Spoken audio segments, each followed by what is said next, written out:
मेरे YouTube channel Mathematica में पुनः आप सभी लोगों का स्वागत है। मैं NCERT exemplar class 10th mathematics को सॉल्व कर रहा हूं और इस क्रम में आज मैं एक्सरसाइज 11.4 का पहला क्वेश्चन मैं ले रहा हूं। The area of circular playground is 20,176 meter square. Find the cost of fencing this ground at the rate of rupees 50 per meter. तो ये क्लास 8 का क्वेश्चन है। इसमें एरिया सर्किल का एरिया दिया है और आपको सरकमफ्रेंस निकालना होगा इसके लिए कास्ट ऑफ फेंसिंग के लिए। तो let the radius of circular playground is R. तो पाई आर स्क्वायर है according to question pi R square is equal to 20,176। हम आर स्क्वायर को कैलकुलेट कर लेंगे और ये देखिए पाई का वैल्यू 22/7 रखने से यह डिवाइड हो जा रहा है और इस तरीके से आर का वैल्यू 1008 इंटू 7। जब भी हम स्क्वायर रूट निकालें तो उसका हम अंडर इसमें फैक्टराइजेशन कर लें, इसका पेयर बना लें जिससे आसानी से हम स्क्वायर रूट निकाल सकते हैं और इस तरीके से 84 मीटर सर्किल का रेडियस या सर्कुलर प्लेग्राउंड का रेडियस आ गया 84 मीटर।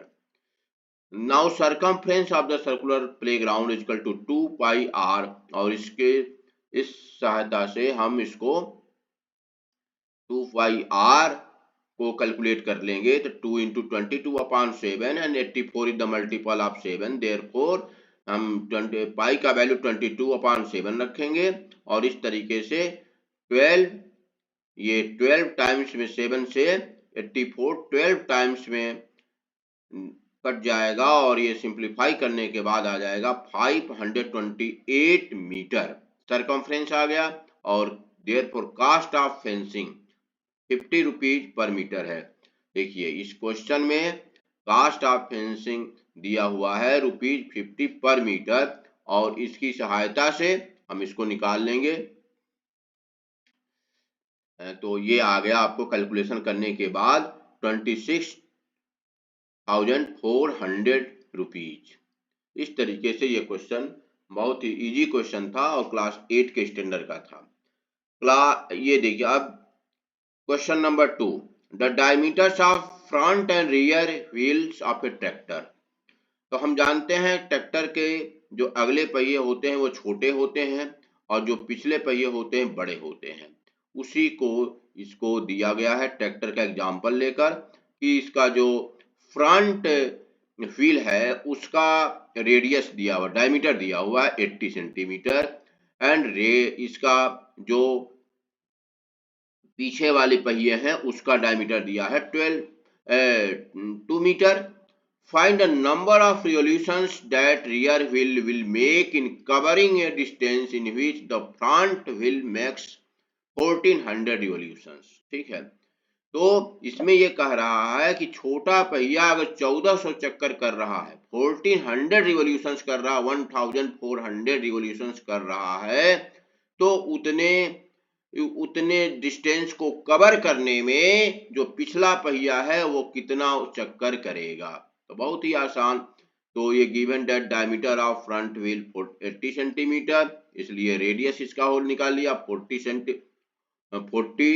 सेंटीमीटर। हाँ देखिए सेंटीमीटर में दिया है ये मीटर में दिया है, इन दोनों को ध्यान देना होगा, ये सेंटीमीटर में है और ये मीटर में है। Diameter of rear wheel is equal to 2 metre, radius of 1 metre और इसको हम देखिए यहाँ सेंटीमीटर में चेंज कर दिया 100 सेंटीमीटर। इस तरीके से अब हम निकाल लेंगे कि कितना डिस्टेंस 1400 रिवोल्यूशंस में अगला पहिया करेगा ट्रेवल करेगा। उसके सहायता से हम इसको एक राउंड में कितना कवर करेगा। देखिए 1 रिवोल्यूशन में तो 2 पाई इंटू 40 देखिए यह रेडियस है और इस तरीके से 80 पाई centimetre. The distance travelled by front wheel in 1400 revolutions, तो ये हो जाएगा 80 पाई इंटू 14 अब ये सेंटीमीटर में सब दिया है, सेंटीमीटर में आएगा। Number of revolutions by rear view, अब ये आ गया कि देखिए फ्रंट जो व्हील है वह इतना डिस्टेंस कवर करेगा 1400 रिवोल्यूशंस में। तो हमको ये निकालना है कि जो पिछला पहिया है वो कितना रिवोल्यूशंस करेगा। तो हम क्या करेंगे, एक रिवोल्यूशंस में पिछला पहिया कितना डिस्टेंस जाएगा, वो 2 पाई आर और 2 पाई, और देखिए यहाँ इसका रेडियस 100 सेंटीमीटर है तो 2 पाई इंटू 100, ये देखिए एक रिवोल्यूशन में हो गया। तो इतना दूरी जाने में कितना रिवोल्यूशन करेगा, तो 80 पाई। देखिए पाई का मैंने वैल्यू नहीं रखा है क्योंकि पाई और कैंसिल होने की संभावना है, तो देखिए कैंसिल पाई का वैल्यू आप रख देते हैं, आप अनावश्यक कैलकुलेशन बढ़ जाएगा। इस तरीके से पाई कैंसिल हो गया और ये डबल जीरो, ये 2 से 7 टाइम्स, और इस तरीके से 560 रिवोल्यूशंस आएगा। अब मैं तीसरा क्वेश्चन लेता हूं। इसमें यह है side of a triangular field. देखिए side of a triangular field are 15 metre, 16 metre, 17 metre with the three corners of the field, a cow, a buffalo and a horse are tied separately with ropes of length 7 meter each to graze in the field. Find the area of the field which cannot be grazed by the three animals. तो ये questions important भी है board के point of view से। Board exam में ये question पूछा जा सकता है 4 मार्क्स में। तो देखिए ये क्वेश्चन देखिए, A B C triangular field है, ए बी सी एक ट्रायंगुलर फील्ड है जिनके ए कॉर्नर पर बफेलो बंधी है, बी कॉर्नर पे हॉर्स बंधा है और सी कॉर्नर पे काऊ बंधा है। तो इस तरीके से हमको ये निकालना है कि ये ट्रायंगुलर फील्ड के अंतर्गत जो एरिया है, इस एरिया में कितना ये इसका जो अनग्रेज्ड रीजन है उसको निकालना पड़ेगा कि अनग्रेज्ड रीजन, ये जो आपका क्वेश्चन है find the area field which can not be grazed by the three animal.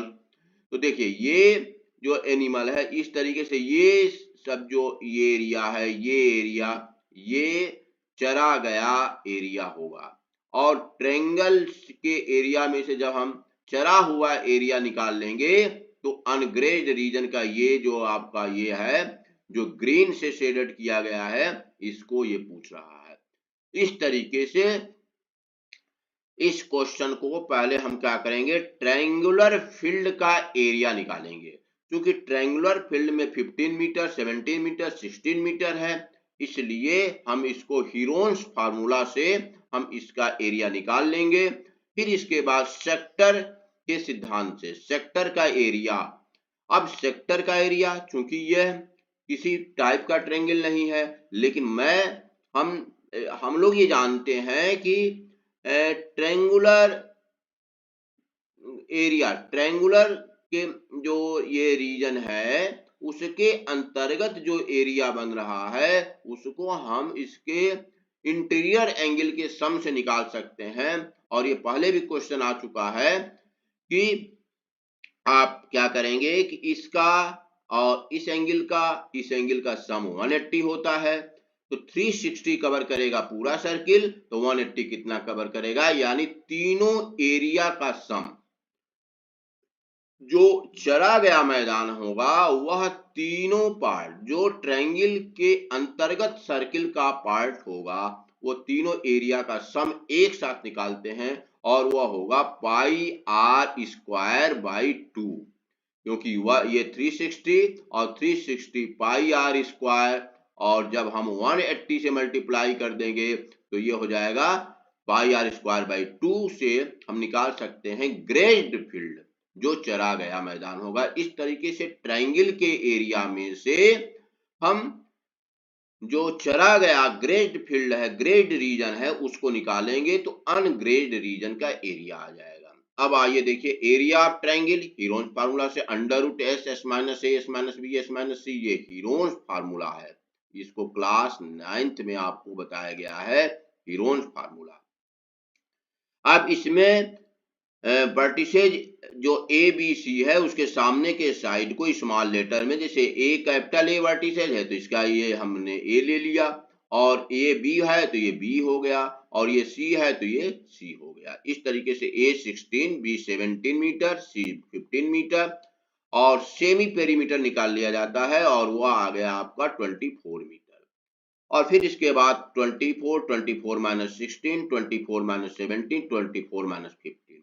फिर इसको कैलकुलेशन करने का तरीका यह है कि जब भी आपको अंडर रूट में कोई क्वांटिटी आती है तो उसको हम मल्टीप्लाई नहीं करेंगे, इसका हम फैक्टराइजेशन करेंगे, और फैक्टराइजेशन करके पेयर बनाएंगे, पेयर बना के इसका हम स्क्वायर रूट निकाल सकते हैं। अगर आप इसको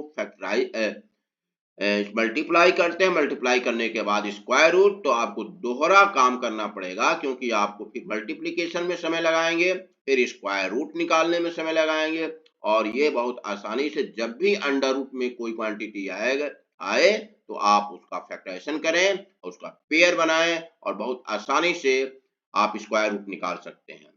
इस तरीके से देखिए 24 इंटू 8 इंटू 7 इंटू 9, तो 24 can be written as 8 into 3, और देखिए 8 का पेयर मिल गया, और फिर ये 9 अपने आप में परफेक्ट स्क्वायर नंबर है, 7 इंटू 3 ये परफेक्ट स्क्वायर नंबर नहीं है, तो इस तरीके से 24 रूट 21 मीटर स्क्वायर एरिया आ गया ट्रायंगल का।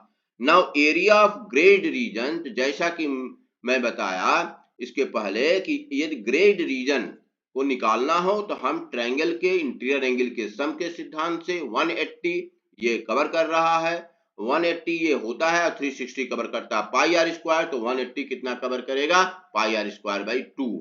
तो इस तरीके से हम एरिया ऑफ ग्रेड रीजन मतलब देखिए निकाला गया है, sum of areas of circle which are inside the triangle, pi into 7 square, 7 metre का रेडियस पर सर्किल बना हुआ है, तो उसका ये pi into 7 square upon 360 into 180। 180 क्या है, इंटीरियर एंगल का सम, ट्रायंगल के इंटीरियर एंगल का सम है, तो इस तरीके से पाई इंटू 7 स्क्वायर बाई 2, और 7 is the multiple of 7, therefore pi का वैल्यू 22 अपॉन 7, 7 से कैंसिल होगा, 77 मीटर स्क्वायर आ गया।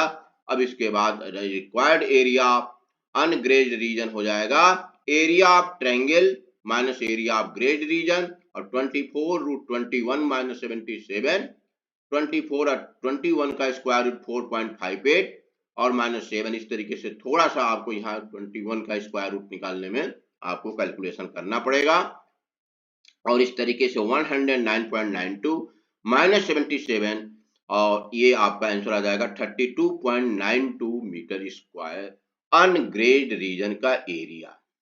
अब आइए फोर्थ क्वेश्चन है, find the area of segment of a circle of radius 12 centimetre whose corresponding sector has a central angle of 60 degree. तो ये traditional question है, कैसे हम किसी सेगमेंट का एरिया निकालते हैं, यह उसी से आपको दे दिया, डायरेक्ट क्वेश्चन दे दिया, इसमें कोई ट्विस्ट नहीं है, और डायरेक्ट क्वेश्चन की area of required area of segment हो जाएगा area of sector minus area of triangle OAB। Now area of sector equal to आपका हो जाएगा, ये 60 डिग्री सेंट्रल एंगल का बना है, तो पाई इंटू 12 का square upon 360 into 60, 12 is the radius of circle, और पाई का वैल्यू क्योंकि कोई 7 का मल्टीपल नहीं है इसलिए पाई का वैल्यू अच्छा दिया भी है 3.14 रखने के लिए, तो 3.14 रखने से ये कैलकुलेशन करने पर 75.36 सेंटीमीटर स्क्वायर आएगा। और ना area of triangle half R square sine theta, ये आप निकाल लेंगे, half R square sine theta से ये निकाल के आप ये, तो साइन थीटा साइन 60 का वैल्यू, और theta is the central angle, R 12 है, इस तरीके से आसानी से हम निकाल सकते हैं 36 रूट 3 सेंटीमीटर स्क्वायर, ये आपका ट्रायंगल का एरिया। अब सेक्टर के एरिया में से जब हम ट्रायंगल का एरिया माइनस करते हैं तो सेगमेंट का एरिया आ जाता है, और इस तरीके से 75.36 centimetre square minus 62.35, 13.01 centimetre square, इस तरीके से आपका यह सेगमेंट का एरिया आ जाएगा बहुत आसानी से। अब आइए फिफ्थ क्वेश्चन है आपका, a circular pond is 17.5 meter is of diameter. It is surrounded by a 2-meter wide path. Find the cost of constructing the path at a rate of ₹25 per meter square. तो देखिए यह जो मैं figure बनाया हूं यह पांड है। ये क्या है आपका, ये देखिए ये जो है अंदर जो बना हुआ है ये पांड है। और देखो देखिए ब्लू कलर से इसमें दिखाया गया है वाटर को, और ये पांड है जिसका दिया है डायमीटर, और ये इसका डायमीटर दिया है 17.5 metre. It is surrounded by 2 metre wide path. 2 metre wide path, तो देखिए ये सर्कुलर पाथ बना हुआ है पांड के चारों ओर, और जिसकी चौड़ाई दिया है 2 metre. Find the cost of constructing the path at the rate of ₹25 per metre square. तो क्वेश्चन बहुत इजी है। आप क्या कर लेंगे कि आप इस तरीके से जब आप फिगर बनाएंगे तो फिगर में आप देख रहे हैं कि एक इनर सर्किल हो गया और पाथ जब इंक्लूड कर रहे हैं तो एक आउटर सर्किल हो गया। अब हम इनर सर्किल का डायमीटर दिया हुआ है, आउटर सर्किल का डायमीटर। अब यहाँ देखिए एक कैलकुलेशन करने में अनावश्यक समय न खर्च करके आप डायमीटर ही निकालेंगे, क्योंकि अगर रेडियस निकालते हैं तो 17.5 का आधा करना पड़ेगा और फिर उसमें कैलकुलेशन बढ़ जाएगा। आप क्या करें कि अगर ये डायमीटर दिया हुआ है तो आप बड़े का भी डायमीटर यहां से लेकर यहां तक निकाल दीजिए, और 2 मीटर इधर और 2 मीटर इधर, इस तरीके से 4 मीटर बढ़ जाएगा। अगर इनर सर्किल के डायमीटर में 4 मीटर डायमीटर जोड़ देते हैं तो आप आउटर सर्किल का डायमीटर निकल जाएगा। और इस तरीके से देखिए now diameter of outer circle 17.5 plus 4 21.5 metre आ जाएगा। और एरिया पाथ का निकालना है। एरिया किसका निकालना है? पाथ का निकालना है। तो area of outer circle minus area of inner circle. अब आसानी से दोनों एक साथ कैलकुलेशन करने से आपको a square minus b square का रूप आसानी से देखिए 20। अब यहाँ हमने रेडियस को रखा, लेकिन किस तरीके से रखा देखिए 21.5 अपान 2 का स्क्वायर माइनस 17.5 अपान 2 का स्क्वायर, और यहाँ मैं कॉमन ले लिया 2 का स्क्वायर। 1/2 का स्क्वायर कॉमन, पाई ऑलरेडी कॉमन है, पाई बाई 4, और 1/2 का स्क्वायर पाई बाई 4। इस तरीके से 21.5 ए का स्क्वायर माइनस 17, अब 21.5 का स्क्वायर माइनस 17.5 का स्क्वायर, ये A square minus B square identity से a प्लस बी और a माइनस बी से आसानी से, कहीं आपको स्क्वायर करने की आवश्यकता नहीं है क्योंकि डेसिमल नंबर है, स्क्वायर करने में आपको समय खर्च होगा, और आप आइडेंटिटी लगा देंगे तो देखिए ये कितनी आसानी से ऐड हो सकता है 21 17 38.5 39, यानी इस तरीके से ये 39 पहले ब्रैकेट में हो गया, और ये ऑलरेडी देखिए 21.5 माइनस 17.5 ये 4, और 4 देखिए आसानी से देखिए 4 से 4 कैंसिल हो गया। 39 इंटू पाई, क्योंकि 39 7 का मल्टीपल नहीं है इसलिए पाई का वैल्यू हम 3.14 रखकर और आसानी से हम पाथ का एरिया निकालेंगे। और पाथ का एरिया के बाद कास्ट निकालना है 25 रुपीज पर मीटर स्क्वायर की दर से, इसका तो 25 से मल्टीप्लाई कर देंगे। इस तरीके से 3061.50। थोड़ा सा कैलकुलेशन आपको यहाँ करना पड़ेगा, बस ये और ये देखिए इस तरीके से आसानी से इस क्वेश्चन को हम सॉल्व कर सकते हैं। तो इस तरीके से फर्स्ट 5 क्वेश्चन 11.4 का मैंने इसमें आपको सॉल्व किया, और आप निश्चित रूप से एनसीईआरटी एग्जाम्पलर, जिस बच्चे को 100 में 100 मार्क्स पाना है उसको एनसीईआरटी एग्जाम्पलर को सॉल्व करना होगा, क्योंकि निश्चित रूप से एग्जामिनर या तो एनसीईआरटी या एनसीईआरटी एग्जाम्पलर से क्वेश्चन देते हैं। तो इसी क्रम से इसी को ध्यान में रखते हुए यह मैं शुरू किया हूं, और इसको आप लाइक करें, सब्सक्राइब करें, और निश्चित रूप से अन्य बच्चों को भी शेयर करें जिससे सभी लोग लाभान्वित हों। Thank you very much.